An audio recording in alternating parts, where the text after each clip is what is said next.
결혼, 육아, 아이들, 남편, 시댁까지 불만은 누구나 있고 주변에서 욕하는 사람들은 찾아보는 게 어렵지도 않습니다. 하지만 저는 이제까지 그게 다 제 얼굴에 침 뱉는다고 생각했어요. 결국 무슨 이야기를 어떻게 시작하든 본인의 책임이 하나도 없나? 하는 의문을 가진 사람이었으니까 말이죠. 이런 저를 다른 사람들은 가식적이다, 답답하다고 했지만 전 그래도 참았습니다. 그게 옳다고 생각했으면 끝까지 그러고 싶었으니까요. 그런데 그랬던 제가 오늘만큼은 시원하게 제 얼굴에 침뱉으러 나왔습니다. 얼굴에 침범벅이 되더라도 딱 한 번은 가슴을 짓누르고 있는 서러움을 쏟아내야 할 것 같거든요. 그러니 다들 끝까지 들어주시면 좋겠습니다. 정말 처음이자 마지막으로 솔직한 제 결혼 생활을 털어놓을 테니까요. 일단 저희 시어머니의 자랑은 자식들이었습니다. 2남 3녀라는 적지 않은 수의 자식들을 두고 있죠. 위에 딸들은 일찍 시집을 보내서 출가했고 두 아들만 내내 끼고 사셨어요. 그중 첫째 아들이 바로 저희 남편입니다. 그러니까 저와 제 남편, 시어머니, 도련님 이렇게 총 4식구가 함께 살고 있었던 거고요. 시어머니의 많은 자식들 중에 가장 성공했다고 생각하는 건 막내 도련님이었습니다. 7급 공무원으로 시어머니가 유일하게 학벌과 직업을 내세우는 자식이었죠. 하지만 나머지는 고만고만했습니다. 제 남편의 경우에도 고졸이었고 시누이들도 한 명만 빼고는 대학을 나오지 못했으니까요. 그런데 왜 그게 자랑이었냐면 이유는 이랬습니다.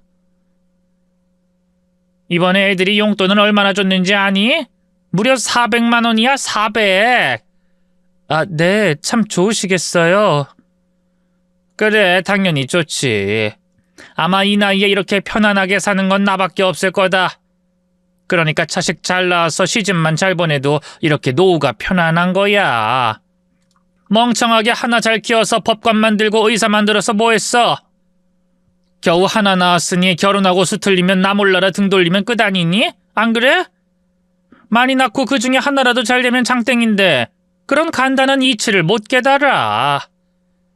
요즘 인간들 하나 둘 낳는 거 보면 속이 터진다니까. 당장 코앞에 돈 들어갈 걱정 말고 좀 더 멀리 봐야 되는데 멍청해서는 하나의 목숨을 거는 거지. 아유. 근데 요즘은 다들 하나 키우는 것도 버거운 세대잖아요. 물가도 집값도 교육비도 크고요. 나는 뭐 돈 펑펑 써서 키웠어? 어차피 잘 자랄 것들은 싹 트는 속도부터가 달라. 비실비실 처음부터 늦게 싹 나는 것들은 다 자라서도 쓸모가 없고 공부머리 있는 놈은 공부시키고 장사머리 있는 놈은 장사시키면 되는 거지. 없는 능력 있는 능력 다 끌어서 영어 시키고 중국어 시키고 백날 해봐라. 안 될 것들은 100년을 해도 안 된다 이 말이지. 너도 명심해. 많이 나오면 당장은 손해라도 결국엔 이득이야. 알았니? 네, 명심하겠습니다. 제가 어색하게 웃자 시어머니는 픽하고 저를 비웃었죠. 왜? 늙어서 이런 게 자랑인 게 꼽니? 애 많이 싸질러 놓은 게 우스워? 아니에요. 제가 왜 그런 생각을 해요. 지금 비웃어도 나중엔 부러워서 울지. 내가 지금 이렇게 사는 건 애들한테 그만큼 잘했기 때문이야. 그 가난한 형편에 우리 딸들 꿀리지 않게 시집 보냈고 우리 막내는 아르바이트 한 번 한 적 없이 공부만 시켰어. 대학 등록금? 걔는 그게 얼마인지도 모를 거다. 홀몸으로 애들 이렇게 키운 사람이 어디 있어? 아니니? 그래서 얘들이 지금도 내 말이면 바들바들 떠는 거고 내가 고생해서 지들 시집 보내고 키운 걸 누구보다 잘 아니까. 저도 그 부분은 대단하다고 생각은 했습니다. 시아버님이 돌아가시고 혼자서 5아이를 키웠다는 건 누구라도 존경할 만했으니까요. 실제로 시누이 셋도 시어머니의 말 한마디에 바짝 엎드렸습니다.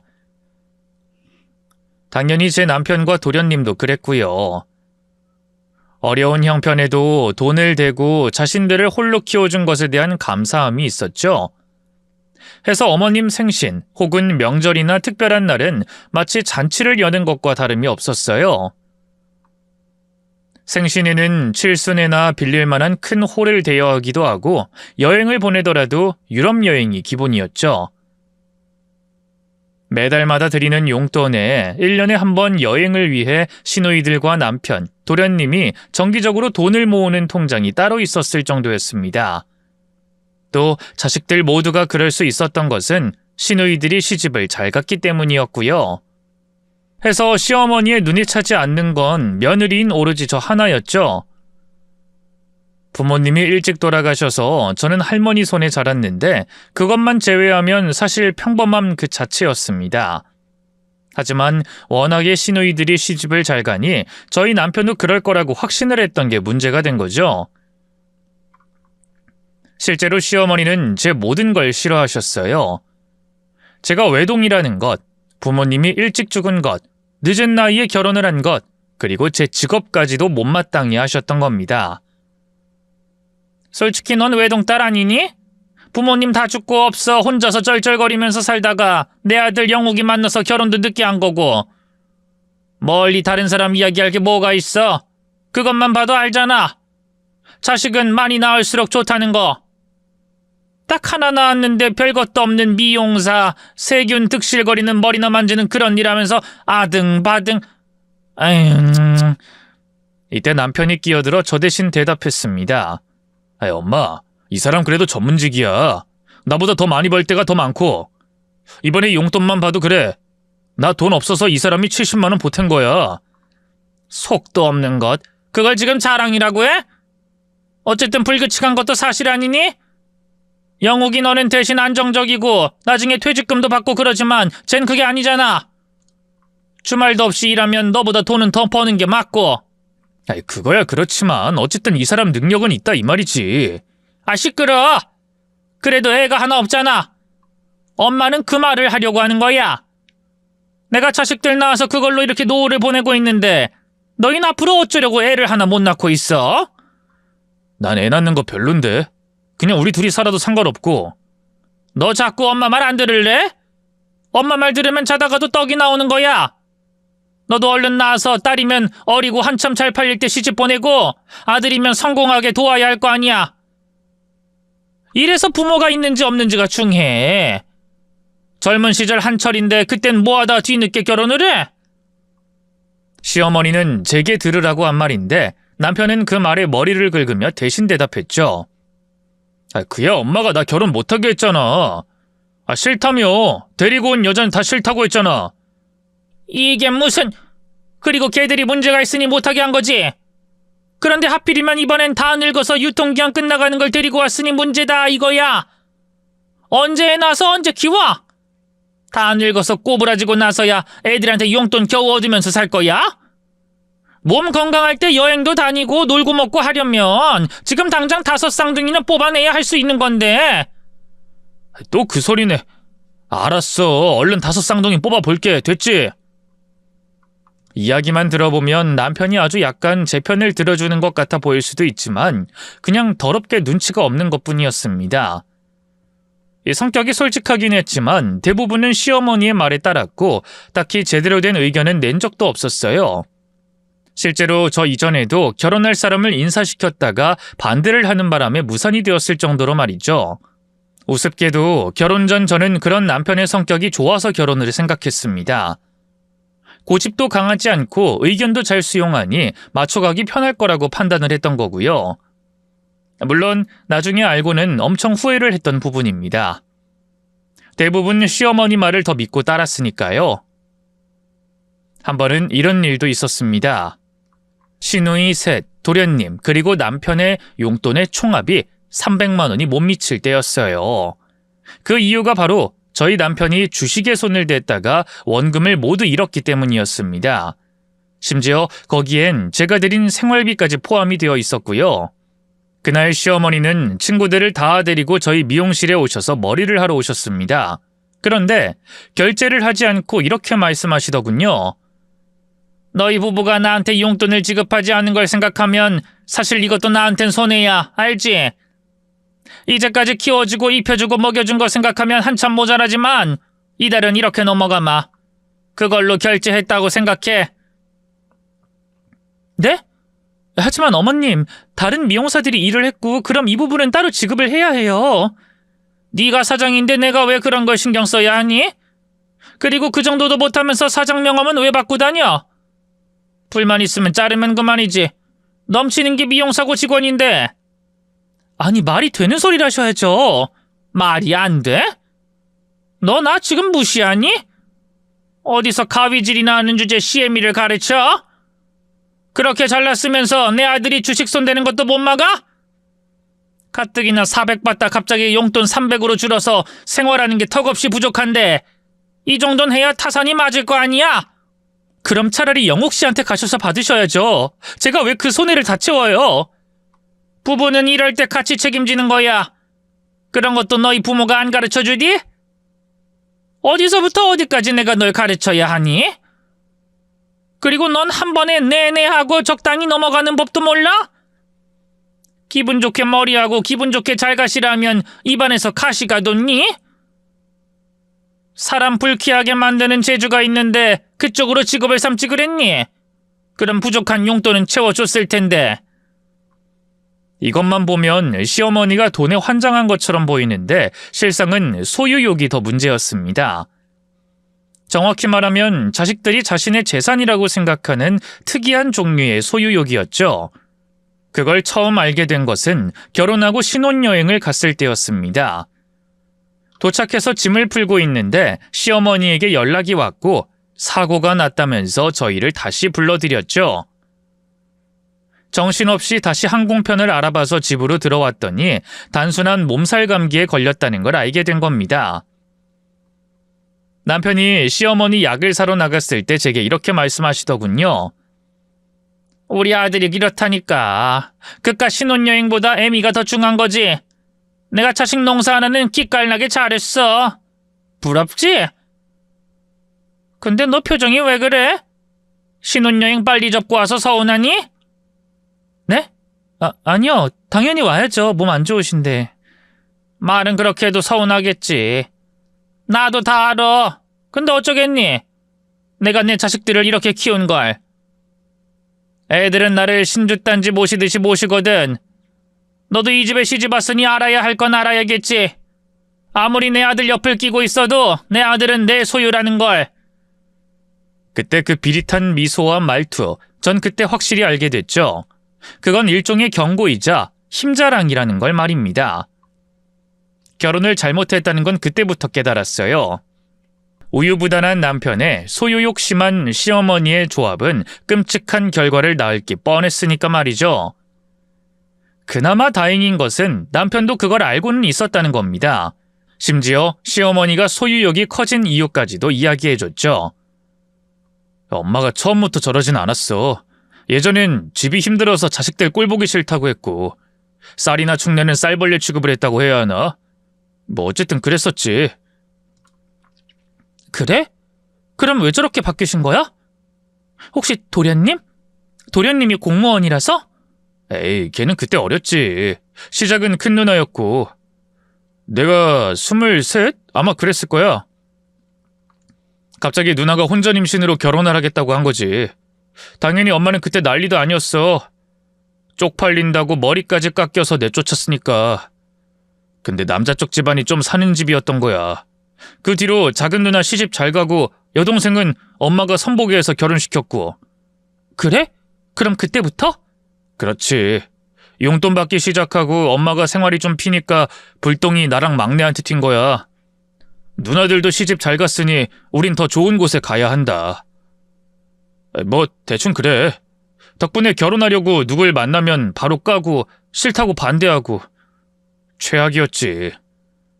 당신은 불쾌하지 않아? 도련님이랑 비교하고 매번 뭐라고 하시잖아. 불쾌할 건 뭐가 있어. 다들 그렇게 사는 거지. 우리 엄마 혼자서 자식 그렇게 키우기 쉬웠겠어? 우리 누나들 동생들도 아니까 엄마 성격 다 맞춰주는 거고. 그리고 엄마 기대에 내가 부합 못한 걸 어쩌겠어. 동생이라도 잘 됐으니 인정하고 넘어가는 거지. 이 말을 풀어 설명하면 우연히 시집을 잘 간 딸 덕분에 생활이 피었고 그게 돈이 된다는 걸 알고부터 시어머니가 이상한 소유욕을 보이고 있다는 거였습니다. 이미 출가한 딸들에게는 용돈을 받는 걸로 끝이었지만 남은 두 아들에게 용돈 외에 바라는 건 더 많았을 거고요. 즉, 좋은 집안, 높은 학벌과 능력까지 고려했던 거죠. 문제는 제 남편이 너무 평범했기에 목표를 이루지 못하고 저를 며느리로 들였던 거였습니다. 하지만 막내 도련님은 7급 공무원이니 더 높게 목표를 잡고 제대로 한몫 챙기려고 했던 거고요. 그래서인지 제가 결혼하고 도련님이 2번이나 여자를 데리고 왔는데 모두 결사반대하고 나섰던 겁니다. 속상해. 영준이 저건 어디서 저런 걸 찾아와서는 며느리라고 데리고 와? 저번에도 어디 평범한 회사 다니는 쭉정이를 끌고 와서 결혼하겠다고 드밀더니. 그래도 그때 저번에 왔던 아가씨 참하고 예쁘던데요. 참하긴 뭘 참해. 다 뜯어 고쳐서 애미애비도 못 알아보는 게 뭐가 예뻐? 하나같이 양심이 없어도 너무 없잖아. 지 주제도 모르고 어디서 인사를 해? 감히 누구더러 어머니래. 시간 강사 나부랭이 주제에 언감생심 우리 7급 공무원인 아들 옆자리를 넘봐? 기가 차서. 그래도 강사라는 직업이 나쁘진 않다고 생각해요. 나중에 정식으로 채용되면 나중에 어딨어? 애 낳고 그러다 보면 흐지부지 될 거고 별것 없는 그냥 가정주부나 되겠지. 그럼 내 아들 월급이나 빼먹는 기생충 짓거리 할 거고. 친정에 가족 수도 많던데 거기로 돈이라도 빼돌리면 미쳤니? 내가 눈을 뽑으면 뽑았지 그 꼴은 절대로 못 봐. 그렇게 좋으면 너나 나중에 네 자식한테 그런 애들 엮어줘라. 난 안 말릴 테니. 도련님이 저렇게 좋다고 하는데 그리고 도련님 나이도 이제 많잖아요. 나이가 왜 많아? 남자 나이 40이면 한창이지. 어차피 여자만 어리면 되는 거야. 난 적어도 우리 막내는 제대로 된 곳에 장가 보낼 거야. 적어도 사자 직업은 달고 있는 그런 여자한테 보낼 거야. 물론 거기에는 강사, 미용사, 안경사는 절대 포함되면 안 될 거고. 아, 네. 왜? 불쾌하니? 하지만 너도 이제 자식 낳아서 알 거 아니니? 지금이야 좀 안 좋게 들릴지 몰라도 너도 나중에 나랑 다를 거 하나 없이 생각할 거야. 우리 영옥이도 직업만 좀만 더 좋았어도 너랑은 이어지지도 않았을걸? 그러니 남은 영진이라도 제대로 보낼 거다. 시어머니는 저와 남편의 결혼을 실패라고 생각하는 듯 했습니다. 그래서 어떻게든 그 손해를 받아내려고 하셨고요. 실제로 용돈 외에도 아침이면 저는 시어머니 머리를 해줘야 했고 어떨 때는 화장까지 해달라고 하셨습니다. 제가 아침에 지각을 하든 말든 그런 건 아예 신경도 쓰지 않으셨죠. 심지어 제가 첫 아이를 임신하고 만삭이 된 상태에서도 염색을 해달라고 하시더군요. 물론 그때 저는 최대한 좋게 말씀드리고 거절을 하려고 했었습니다. 어머님, 이 용액이 너무 독해서 좀 걱정이 되는데 당분간만이라도 염색이나 파마는 차라리 저희 가게로 오셔서 다른 분에게 받는 건 어떠세요? 지금 꼴랑 하나 임신했다고 유세했더니? 나는 너 나이에 이미 셋, 아니 넷을 낳았어. 근데 뭘 조심해? 하여튼 요즘 것들은 다들 작은 거에도 파르르 유난을 그렇게나 떨더라. 그리고 내가 이런 관리라도 안 받으면 널 왜 들여 며느리 삼았겠니? 이 정도는 당연히 해야지. 그래도 이런 부분은 배려해 주실 수 없을까요? 약품이 몸에 안 좋아요. 배려? 내가 왜? 그럼 난 손해를 보는 건데. 코앞에 달거리에 미용실 두고 내가 왜 미용실까지 직접 나가서 받아야 해? 그냥 집에서 편안하게 받으면 그만인데. 내가 기계로 파마를 해달라고 했니? 머리를 붙여달라고 했니? 고작 머리카락 뭉치로 잡고 쓱쓱 칠하면 끝인 염색인데 넌 이 정도도 못해? 그럼 왜 결혼했니? 혼자서 남의 머리나 만지고 돈이나 벌면서 그렇게 살지. 외동이라서 이기적인 건지 부모한테 못 배운 건지. 그때 저는 아무 말도 안 하고 그냥 꼭 참고 넘겼습니다. 그나마 제가 버틸 수 있었던 것은 결혼 당시의 조건 때문이었어요. 딱 5년 후에 분가를 하기로 이미 다 이야기가 됐기 때문입니다. 바로 분가를 하지 못한 것은 남편이 저와 결혼하기 전까지 모든 월급을 시어머니에게 다 맡겼고 적금 만기 시점 때문에 그렇게 된 거였어요. 그리고 또 하나, 제가 임신을 하면서 남편이 이전과 많이 달라진 것도 버틸 수 있는 이유가 됐죠. 지나가는 아이가 아무리 예뻐도 눈길 하나 안 주고 아이는 낳아도 그만, 안 낳아도 그만이라고 생각했던 남편이었습니다. 시어머니가 애들을 많이 낳으라고 했을 때도 네네 하고 대답만 잘할 뿐 딱히 관심도 없었죠. 헌데 막상 딸이 태어나고는 완전 딸바보가 됐던 겁니다. 아빠가 우리 딸 주려고 장난감 사왔어. 보여? 이거 다 우리 딸 장난감이야. 아빠가 아주 장난감 가게를 탈탈 털어왔지요. 여보, 그거 아직 가지고 놀지도 못해. 문구에도 적혀 있잖아. 3세 이상 이용이라고. 아니, 장난감이 매일 바뀌고 시기 지나면 안 나오잖아. 이게 인지 발달하는데 그렇게 좋다고 하더라고. 유해 성분도 없고 완전 좋대. 나중에 없으면 아예 구입도 못할 거고. 그럼 우리 딸은 이걸 못 가지고 노니까 얼른 사왔지. 참 유난이네. 근데 여보, 이건 정말 노파심에서 하는 말인데 혹시 어머님처럼 우리 딸 시집 잘 보내서 노후 잘 보낸다 이런 생각은 하는 거 아니지? 아이, 미쳤어. 그건 아니지. 선 넘은 생각이야. 내 노후를 왜 우리 딸한테 부담을 시켜? 요즘 세상에 그런 짓 하면 오히려 자식들이랑 사이만 안 좋아져. 오히려 내 딸 노후도 내가 책임지겠다는 각오로 일해서 돈 벌어야지. 태어나게 했으면 책임지는 게 부모잖아. 저는 남편의 말에 놀라서 되물었죠. 어쩐 일이야? 어머님이 그런 말하면 가만히 있었잖아. 그땐 모르니까 그랬지. 하지만 난 그렇게는 안 키울 거야. 내 딸이 원하는 거 다 들어줄 거고 시집도 일찍 안 보낼 거야. 많이 만나보고 고르는 눈을 높이게 할 거고 우리 누나들처럼 대충 아무렇게나 좋은 집에 가는 것도 싫어. 우리 딸 행복이 우선이지. 실은 이전에 남편은 입장 바꿔 생각해봐 라는 말을 이해하지 못했어요. 그래서 공감도 못하고 눈치 없고 우유부단해 보이는 게 컸죠. 자신의 상황이 아니면 이해를 하려고 하지 않았고 때문에 툭툭 필터 없이 아무 말이나 내뱉기도 했던 겁니다. 그런데 막상 자신이 부모가 되자 시어머니가 잘못하고 있는 게 보이기 시작했던 거예요. 거기에 눈치까지 없었으니 저는 천군만마를 얻은 기분이었습니다.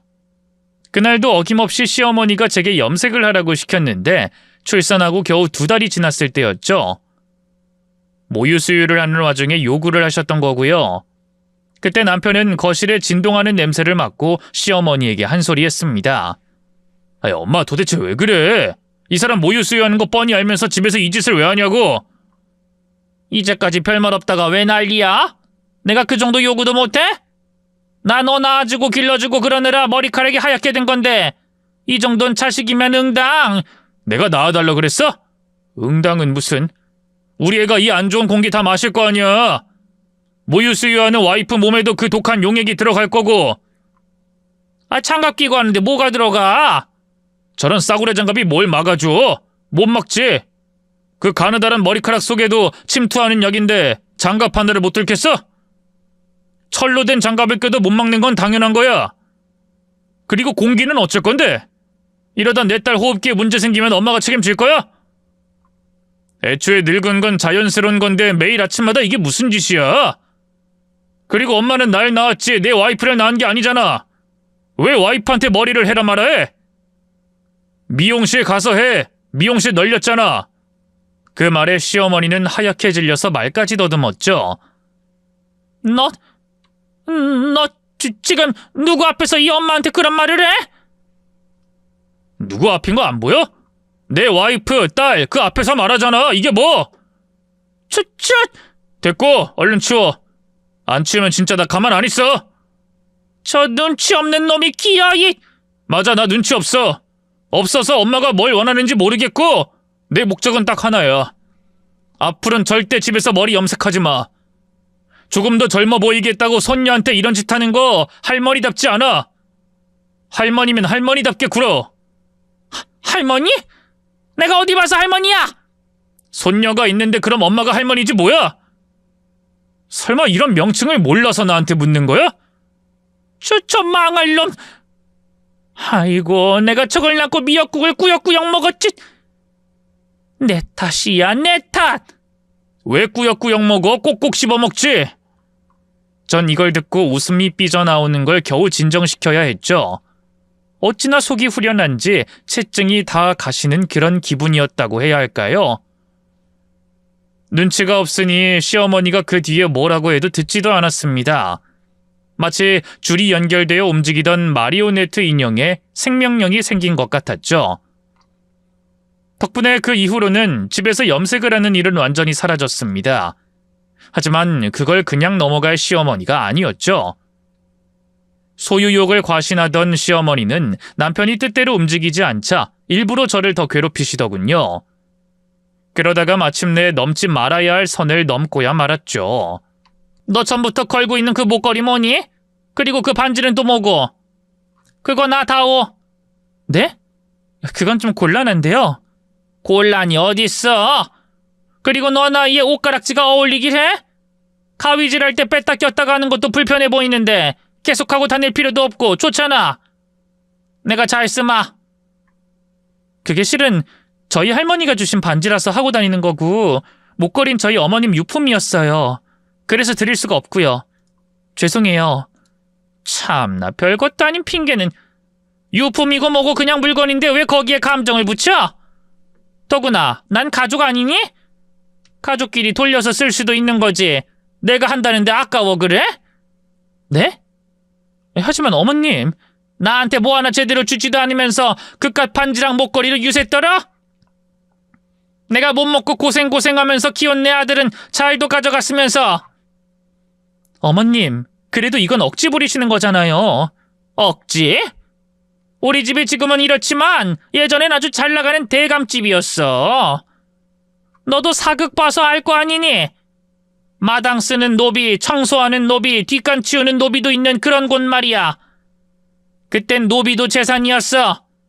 노비가 소유한 건 다 내 소유기도 하다는 말이지. 노비가 애를 낳아도 내 것이고 노비가 재산을 불려도 주인 때 거야. 그게 무슨 말씀인지.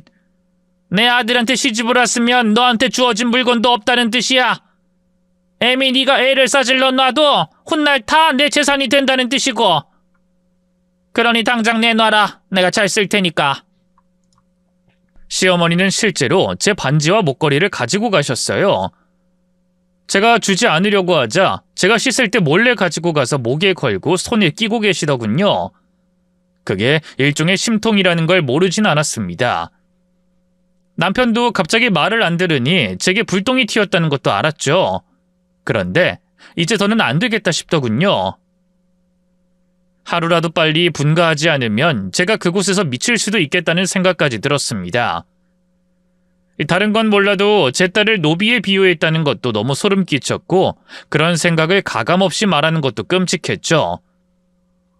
그래서 저는 그때부터 이혼 아니면 분가라는 생각으로 살았어요. 남은 시간은 고작 6개월이었고 그 시간 안에 건드리면 제대로 터뜨릴 각오까지 하고 있었습니다. 헌데 마침 딱 그 시점에 막내 도련님이 여자를 소개하겠다고 했죠. 다행히 시어머니 기분은 전과 달리 좋았습니다. 인사하러 온다는 네 예비동서 직업이 뭔지 아니? 직업이 좋아요? 그래, 수의사란다. 동물 치료하는 그 수의사. 드디어 올 막내 아들이 일을 제대로 치는구나. 이제 비슷한 수준을 물어온 거야. 나이가 1살 많은 늑달이라는 게 흠이긴 해도 그래도 사자 직업 아니니? 너 같은 미용사랑은 다른 수의사. 아, 네. 진짜 잘 됐네요. 너 영혼이 없다? 왜? 넌 이제 분가할 날이 얼마 안 남아서 그래? 겉으로는 아닌 척하면서도 아주 혼자서 좋아서 널뛰기라고 있는 모양이네? 뭐 솔직히 분가가 싫진 않죠. 허! 이젠 대놓고 그렇게 말하는 거야? 그래, 뭐 나도 이제 너한테 아쉬운 소리 할 것도 없고 앞으로 내 인생 더욱 탄탄하게 우리 막내 끼고 같이 살 수 있으면 더 좋지. 사람은 자고로 예쁘고 좋고 귀한 걸 보고 살아야 해. 너나 영욱이 같은 쭉정이들 보고 있는 게 아니라. 네, 부디 그러셨으면 좋겠네요. 부디 그러셨으면 해? 우리 큰며느리가 진짜 막 나가네? 좋다. 내가 지금은 기분이 좋으니 넘어가마. 그래도 너 도리는 제대로 해. 너한텐 예비 동서고 나한텐 예비 며느리니 우리 집안이 어떤 집안인지 보여야 하잖니. 음식 제대로 준비하고 청소 깔끔하게 하고 먼지 한 털 없이 제대로. 그 정도는 할 수 있지? 그래야 내가 기분 좋게 너희 분가시켜줄 거 아니니. 알았지? 분가 잘하고 싶으면 바짝 엎드려라 이 말이야. 저는 정말 미친 듯이 모든 걸 쓸고 닦았습니다. 진짜 마지막이라고 생각했기 때문에 음식 하나하나에도 정성을 들였죠. 그리고 마침내 예비동서가 집으로 들어왔습니다. 어색하게 인사를 나누고 자리에 앉아 식사를 한 것까지는 여느 집과 크게 다르지 않았죠. 그런데 시어머니가 가족들을 소개하는 과정에서 절 보며 이렇게 말했습니다. 쟤는 미용사, 남의 머리 만지는 그런 직업, 알지? 작은애 너랑은 비교를 할 수 없으니까 넌 그냥 없는 사람이다 생각하고 있으면 된단다. 알았니? 혹여나 너한테 동서 어쩌고 하면서 일이라도 부려먹으면 바로 나한테 말하고. 내가 너 하나는 꼭 지켜주마. 예비동서는 당황한 표정을 감추지 못했지만 어색하게 웃었죠. 미용사도 대단하죠. 손깃을 보면 정말로 타고난 사람들만 하는 거잖아요. 에이 무슨. 내가 직접 몇 번 받아봤는데 손재주 없어. 그리고 설령이 있다고 해도 수의사만큼은 못하지. 공부도 잘해야지. 대학도 좋은 곳 나와야지.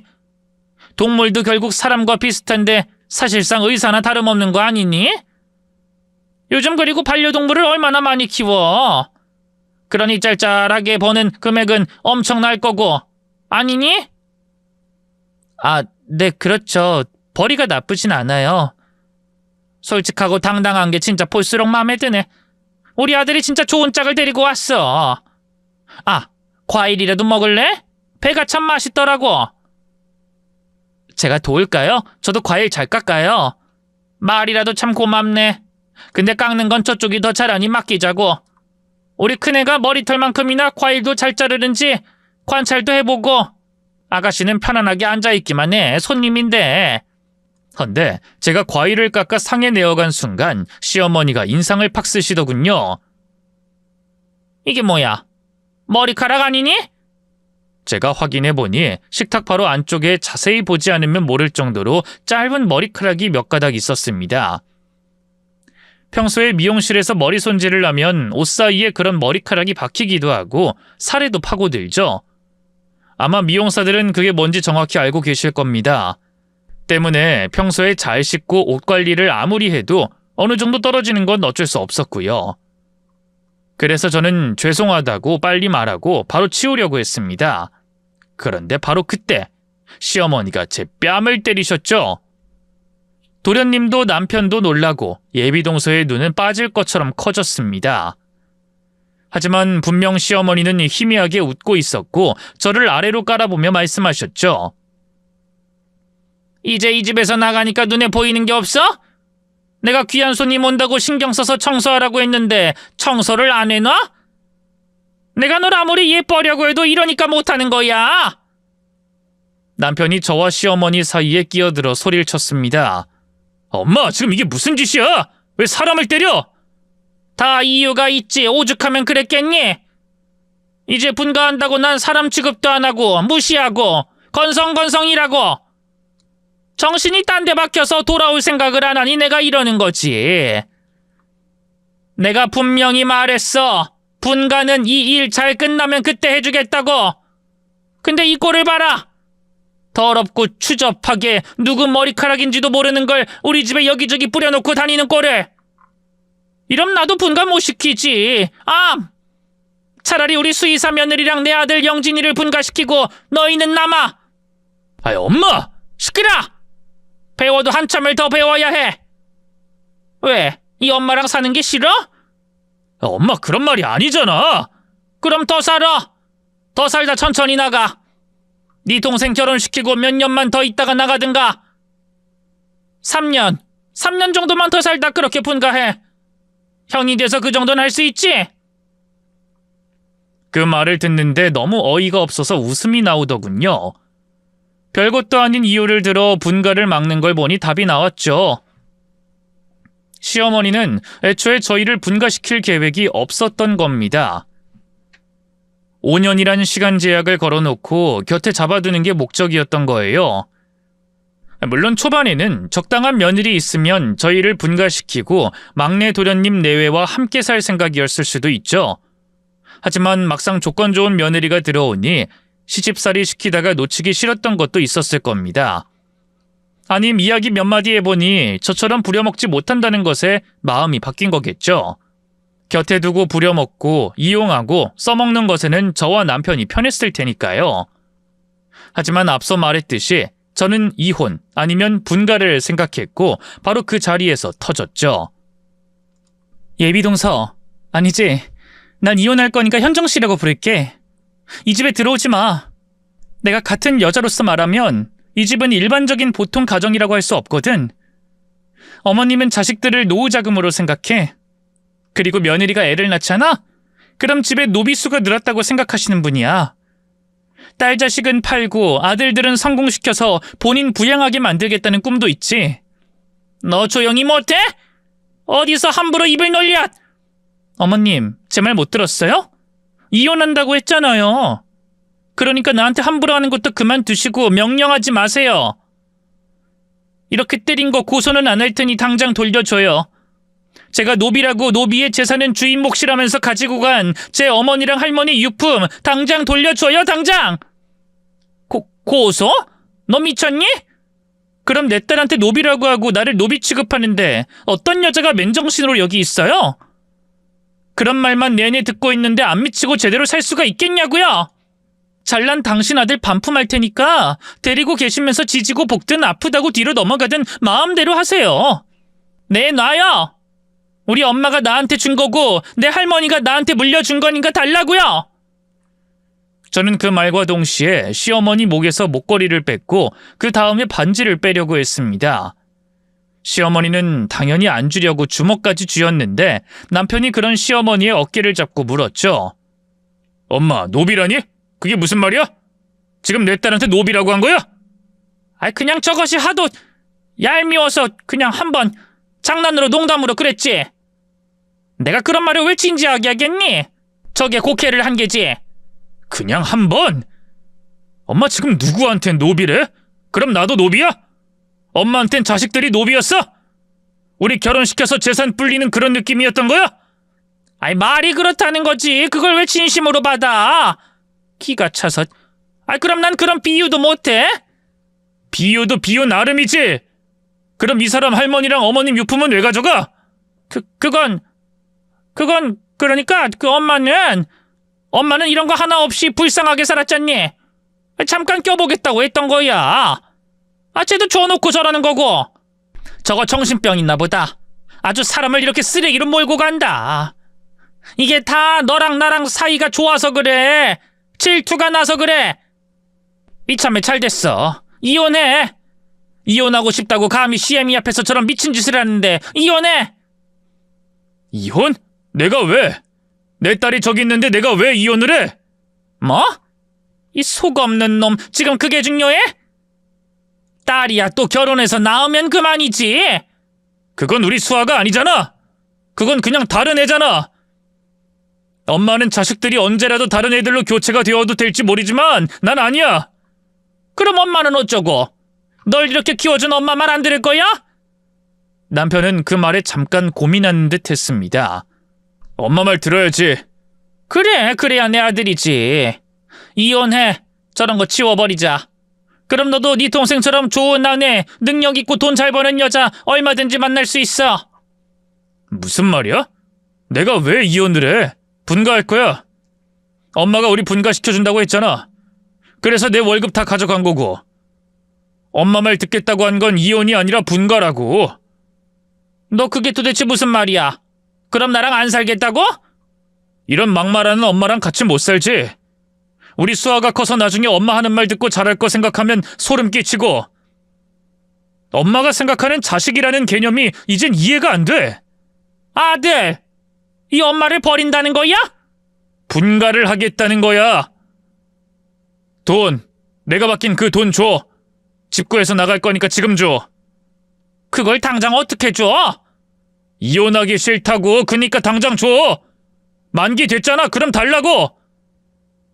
그게 사실은 엄마가 사정이 있어서. 무슨 말이야? 무슨 사정? 똑바로 말 안 해?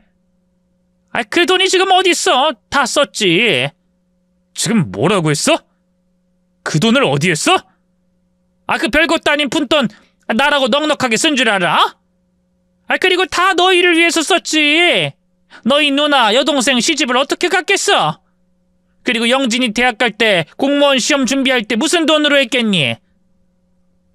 너도 이해해야지. 명색의 큰아들인데 그걸 이해 못해? 엄마, 이제까지 누나들 시집 보내고 동생 대학 보내고 나 키워준 거 용돈으로 다 받았잖아. 그 돈은 어쩌고? 여행 다니고 친구들이랑 놀고 그러다 보면 그 돈도 모자랐어. 그럼 애초에 그 돈이 엄마가 고생해서 번 게 아니라 내 돈이었던 거야? 내 돈으로 생색내고 그걸 누나랑 동생들한테 갚으라고 한 거야? 아무리 급해도 그렇지. 아니 적어도 내 돈에서 썼으면 채워 넣었어야지. 내가 평생을 모은 돈인데 그걸. 시어머니는 잠깐 눈치를 살피는 것 같더니 돌연 태도를 바꿨습니다. 썼다 그래. 이 애미가 좀 썼어. 근데 넌 그게 그렇게 아깝니? 그래, 돈 앞에는 가족이고 뭐고 없다 이거지? 집안 꼴 잘 돌아간다. 이래서 집에 여자가 잘 들어와야 하는데 저런 천것이 들어와 나랑 떨어지지도 않을 내 첫째 아들이 돈돈거리게 됐으니. 됐다! 너희 나가고 싶으면 가! 나도 이제 앉아봐. 영진이랑 작은애랑 살면 그만이지. 돈도 안 되는 덜 떨어진 것들이랑 나라고 뭐 좋아서 산 줄 알아? 싸구려 헐값이라 그냥 정부치고 산 거지. 싸구려 헐값? 그래, 싸구려. 너희 누나들은 너처럼 못 배웠지만 남편 잘 물어서 시집 갔어. 네 동생도 군말 없이 예쁜 나이에 좋은 곳에 잘 팔았고.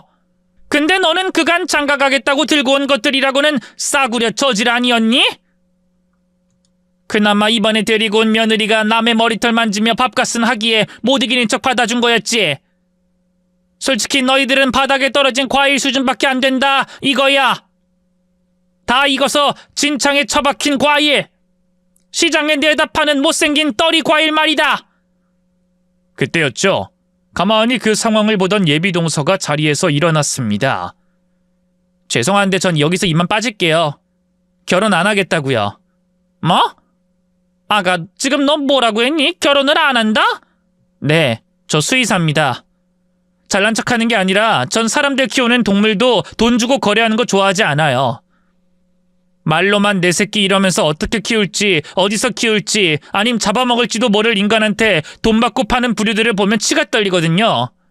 강아지, 고양이도 그런 게 싫어서 전 병원에서 강아지 판매 같은 거 안 합니다. 동물에게도 이런 마음인데 제가 시집와서 같이 살아야 할 사람이 그런 마음을 가지고 있다는 건 탐탁지 않네요. 탐탁지 않아? 너 지금 여기가 어떤 자리인데 날 가르치려고 들어? 감히 너 따위가? 가르칠 마음 없습니다. 가르침 받을 사람이 여기 없는데 누굴 가르치겠어요? 이제 와서 생각 바꾸라고 설득할 정도로 정이 있는 것도 아니죠. 절이 싫으면 중이 떠나는 법이고요. 하! 그래, 좀 배웠다 이거지? 너 수의사라고 내가 오냐오냐 해주니 콧대가 하늘 높은 줄 모르고 치솟은 거야. 그치? 근데 나도 아쉬울 거 없어. 내 아들 공무원이야. 7급. 더구나 너 우리 아들보다 한 살이나 나이 많은 늑다리 아니니? 애도 못 낳을 그 나이까지 결혼 못한 게 뻔하지. 어디서 개새끼 돼지새끼 진찰하는 주제 생색이야. 내 딸 된 남편은 세무사의 변리사야 알아? 넌 명함도 못 내밀 정도로 잘 나간다고. 그러니 싫으면 말아. 간다고 내가 잡을 줄 알아? 오히려 잘 됐다. 가라 가. 내 아들만 있으면 난 상관없어. 이때 도련님이 시어머니를 말렸죠. 아이 엄마, 진짜 그렇게 막말할 거야? 도대체 왜 그래? 우리 영진이, 그래 엄마는 너만 있으면 된다. 다른 놈의 새끼들은 다 필요 없어. 쓸모없는 계집들은 남편 눈치 보고 용돈이나 타서 날 쥐어주고, 영욱이 저놈은 너한테 형 노릇도 못하는 병신 아니니? 어디서 듣도 보도 못한 구멍가게 같은 회사 다니면서 쥐꼬리 같은 월급 쪽에서 덜덜 떨면서 돈 주는 놈이야. 오로지 너만 나한테 자식이고 보배야. 내 아들, 우리 막내. 이참에 저것들 다 쫓아내고 우리 새 출발하자. 다른 집으로 이사가서 살자고. 시어머니는 도련님의 손을 잡으며 말했고 이내 도련님은 그 손을 뿌리치며 대답했습니다. 싫어. 나 엄마랑 둘이 살기 싫다고. 영진아, 그게 무슨 소리야? 둘이 왜 살기 싫어? 난 처음엔 엄마가 이러는 거 가난하고 힘들게 살아서 그렇다고 받아들였어. 남들 다 하는 거 못하고 다들 가는 여행 한 번 못 가서 엄마가 돈 욕심, 자식 욕심, 며느리, 사위 욕심 부린다고 그렇게 이해했다고. 하지만 엄마, 형이랑 형수한테 이러면 안 되는 거잖아. 난 그렇다 쳐도 두 사람한테는 이러면 안 되지. 이걸 보고도 누가 엄마랑 살고 싶겠어? 도대체 그게 무슨 소리야? 엄마가 뭘 어떻게 했다고? 적어도 엄마한테 잘한 사람들한테는 이러면 안 되는 거잖아. 쟤들이 뭘 잘해? 형은 작은 용돈 쪼개가면서도 엄마 용돈은 무조건 챙겨주려고 했고, 형수님은 엄마 머리 아침 저녁으로 관리해주고 수아 임신하고 만삭일 때도 엄마를 가장 먼저 챙겼어. 그런데도 엄마는 매번 불평불만만 가득 늘어났지. 이런 걸 보고 어느 누가 엄마한테 잘해야 할 필요성을 느끼겠어? 그리고 어떤 여자가 이 집에서 시집살이를 하겠냐고. 결국 엄마한텐 나도 직업 좋은 노비 아니야? 내 자식들도 내 와이프도 그렇게 될 거 아니냐고. 넌 달라, 영진아. 넌 적어도 나한테 이러면 안 되는 거잖아. 그러니까 이제까지 내 공부 지원해 준 것도 학원비 내준 것도 결국 다 형이었잖아. 누나들도 마찬가지였을 거고. 이럼 내가 엄마한테 왜 잘해야 해? 형한테 잘해야 맞는 거 아니야? 아, 그게 무슨 말도 안 돼 개소리야. 내가 했어, 내가. 저거 키워서 정당하게 받아낸 거라고. 도련님은 어이가 없는지 허탈하게 웃었습니다. 엄마는 진짜로 자식을 재산으로 느끼는 게 맞구나. 설마, 그래도 설마 했는데 진짜 노비로 생각하는 게 맞았어. 됐다. 이제 더 들을 필요도 없어. 앞으로 나 이 집에 안 들어와. 그리고 이 사람이랑 결혼할 거야. 엄마랑 인연 끊더라도 상관없어. 미쳤어? 저년이 먼저 싫다고 나간 자리야. 그리고 이 엄마도 이렇게 안 된다고 하잖아. 나 내년이면 42살이야. 더는 내 인생 방해하지 마. 엄마, 나도 숨 좀 쉬자, 어? 도련님은 그 말을 끝으로 예비동서의 손을 잡고 집 밖으로 나갔습니다. 시어머니는 그걸 보자마자 오열하기 시작했고 모든 책임을 저에게 돌렸죠. 전망할 게 결국 우리 집에 해를 끼쳤어. 아주 작정을 하고 내 아들 파혼시키려고 한 거라고. 전현이 미용사니까 동서가 수의사라는 걸 질투해서 일부러 저런 거야. 일부러 하지도 않을 이혼 들먹이면서 집안에 똥칠을 하고 내 자식이랑 이간질까지 시키고. 망할 것. 아이고 조상님, 나 좀 데려가서. 이 꼴짝꼴 안 보고 차라리 내가 죽어야지. 내가 이 자리에서 목을 매달아서 죽어야지. 저것들이 땅을 치고 후회하고 잘못했다고 빌지. 하지만 우습게도 제 남편에겐 아무 말도 하지 않았습니다. 그냥 흐지부지 넘어가려고 하는 건지 이전처럼 뒷목을 잡고 아픈 신용까지 하더군요. 그럼 신혼여행에서 뛰어왔던 그때처럼 남편이 자신을 버리지 못할 걸 아셨던 겁니다. 아무래도 뒷목에 뭐가 온다. 이렇게 뇌졸중으로 쓰러지지 않나 싶어. 너무 어지러워. 어지러워서 토할 것 같고. 영우가 나 병원 가야 하나 봐. 그런데 어지러운 척 누워있는 시어머니의 곁으로 정말 남편이 바로 가더군요. 저는 그걸 보고 참담한 심정으로 이혼을 떠올렸습니다. 하지만 시어머니에게 간 남편은 손가락에서 옷가락질을 뽑더니 제게 그걸 돌려줬죠. 저는 놀라서 그런 남편을 봤습니다. 여보, 아이 짐 챙겨. 너는 여기 있기 싫다. 단칸방이라도 편안한 곳으로 가자. 진심이야? 하지만 어머님은. 필요 없어. 이만큼 다 들었으니 아무리 멍청하고 눈치 없는 나라도 알아.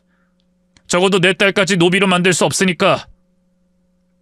내가 못나서 당신한테 피해 끼친 거 두고두고 사죄할게.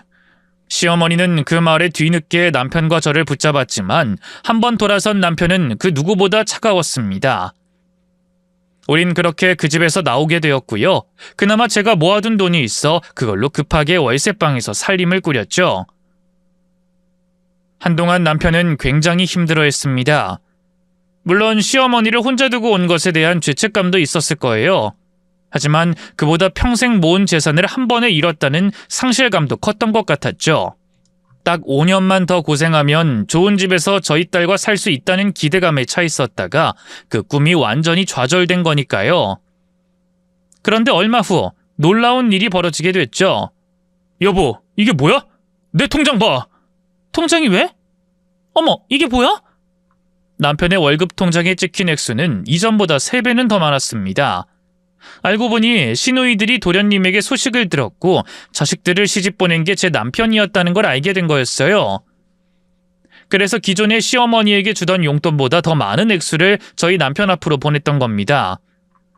당연히 도련님도 동참했죠. 그리고 빠른 시일 내에 자신들끼리 돈을 마련해서 저희 식구를 아파트 전세로라도 들어갈 수 있게 돕겠다고 하더군요. 남편은 그걸 알고는 엉엉 울었습니다. 헛살았다고 생각했는데 그건 아니네. 정말 다행이야. 우리 딸 그리고 당신한테 미안해서 고개를 들 수가 없었는데 정말로 다행이야. 저는 그런 남편의 손을 잡아줬죠. 돈 잃었다고 생각하지 말고 누나 그리고 동생들 도왔다고 생각하자. 물론 돌려받을 생각 말고 도움 받을 때까지만 받고 얼른 일어나자. 우리가 잘 되면 되잖아. 응, 꼭 그럴게. 나 앞으로는 더 잘 살아볼게. 덕분에 우린 지금 아파트로 이사와 잘 지내고 있습니다. 반면 자식 시집 장가 잘 보내서 편안한 노후를 보내려던 시어머니는 현재 혼자 살고 계신다고 하더군요. 갑자기 줄어든 용돈 때문에 사위들 직장까지 가서 난동을 피웠다는 이야기도 들었죠. 결국 그 일로 자식들 전부가 완전히 연락이 다 두절해버렸다고 했고요. 소식을 하나 더 전하자면 도련님은 바로 얼마 전 결혼을 하셨습니다. 똑부러지고 야무진 그 수의사와 말이죠. 다행히 두 사람은 자식 대신 강아지 2마리를 키우며 무척이나 행복한 결혼 생활을 이어나가고 있더군요. 참 다행이죠. 이 세상을 살다 보면 양손에 가득 쥐고도 하나를 더 못 가져 분해하는 사람들이 많습니다. 바로 저희 시어머니처럼 말이죠. 아마 시어머니도 지금쯤이면 많이 후회하셨을 거라고 생각해요. 욕심에 사로잡혀 주먹을 쥐고 살다 보니 소중한 것들이 이미 자신의 양손에 있었음을 몰랐을 겁니다.